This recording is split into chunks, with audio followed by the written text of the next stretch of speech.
In apertura la crisi a Suez. A Vicenza 2 miliardi di export passano per il canale che collega Mar Mediterraneo e Mar Rosso. Sentiamo.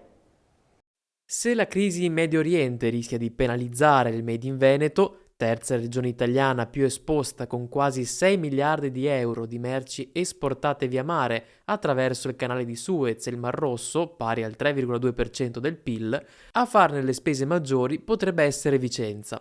Sono le parole di Gianluca Cavion, presidente di Confartigianato Vicenza, in merito a una situazione i cui sviluppi o esiti sono davvero di difficile previsione.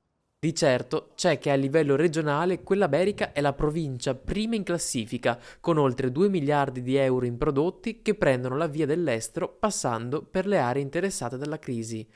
Non solo, anche la fornitura di prodotti per la manifattura delle aziende vicentine inizia a subire il colpo, mentre il Qatar ha deciso di sospendere anche il passaggio delle sue navi cisterna con il gas naturale liquefatto, GNL, e quindi c'è il pericolo concreto di una nuova impennata dei prezzi dell'energia.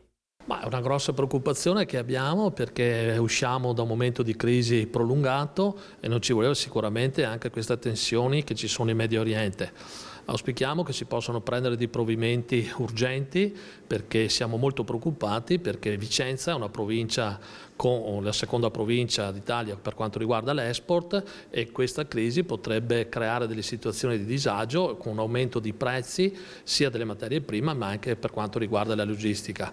E questo andrebbe a penalizzare la ripresa che dovrebbe esserci dopo questi momenti di grande tensione che si sono avuti negli ultimi periodi.